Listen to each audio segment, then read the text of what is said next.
Okay, ladies and gentlemen, let's talk about anarchy and dictators and the is-ought dichotomy and ethics. And it's going to be a little bit of a mess, but anarchists are a little bit of a mess, so what can we do?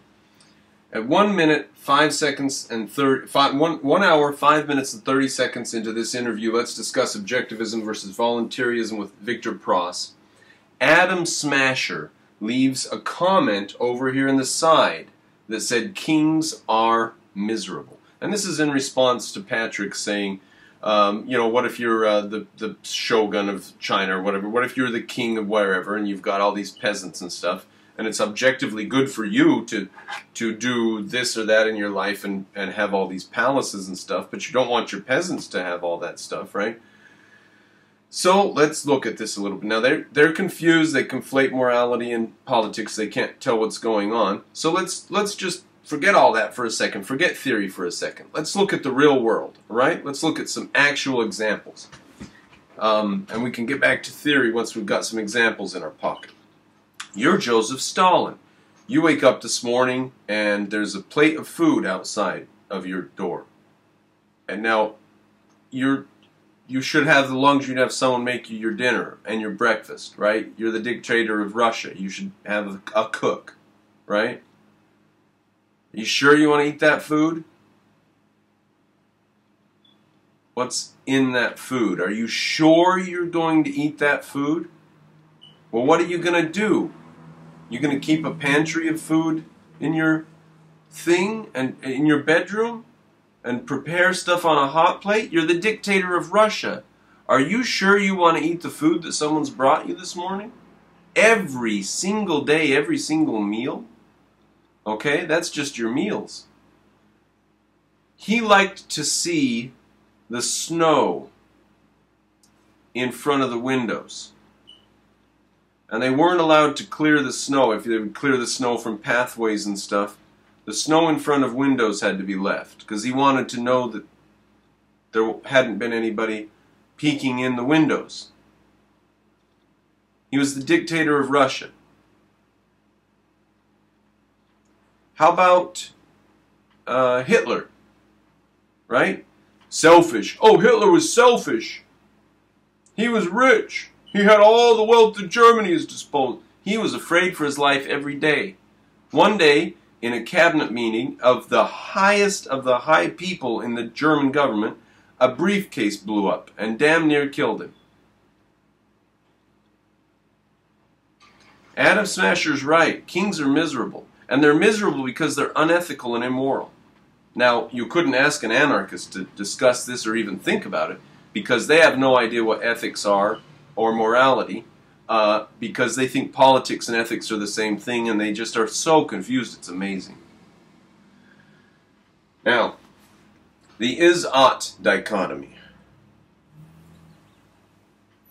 You can't get an is from an ought, they say. Baloney. It is a thorn bush. Therefore, you had ought to go around it. Now, inside of this is what confuses these people, is that inside of that syllogism I just gave, in between there, hidden inside, in between there, is a secret little thing called a value. And that value guides the conclusion, right? It is a thorn bush, and then secretly inside there we hide a little thing called the value of life. So we see a thorn bush, we say, secretly we have the value of life. Therefore, we ought to go around the thorn bush. It is a thorn bush, therefore I ought to go around it. Because secretly we value our life. That's what confuses them so much. Now, I don't know how to make it any clearer than that. Is comes from an ought, or ought comes from an is based on your values. Now, is a thorn bush automatically something you should go around? No, maybe you need to take a stick over and beat the thorn bush, and a rabbit's going to come running out, and the rabbit's your dinner. So maybe the very most important thing is to go to that thorn bush.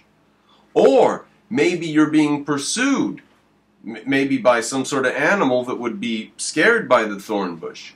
or wouldn't come in and attack you if you dive into the thorn bush, and maybe you would be better off inside the thorn bush than facing whatever animal is coming after you.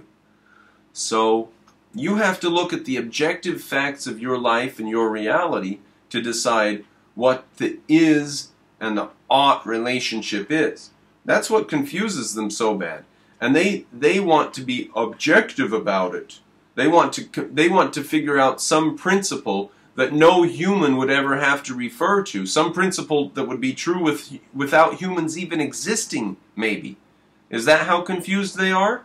Like, if you're trying to get some metaphysical, universalized, as Patrick says, principle that is independent of the subjective judgment of individuals, is it going to be independent of all individuals, even if we all cease to exist tomorrow? Is that the kind? What is that thing then? What would that be? Where does it exist, and what is its nature? If it is the good of people separated from the individuals who it is good for. If it doesn't have a separate existence, if it's only in the individual's values and only in the individual situations in reality, I win. But if it does have a separate existence, where is it? What is this bizarre thing you speak of, Patrick? So they are very, very confused, and arguing with anarchists takes the form of pointing out myriad confusions. So, I'm not sure how productive it is, but there we are. Kings are miserable, and you can get an ought from an is. It just requires your values.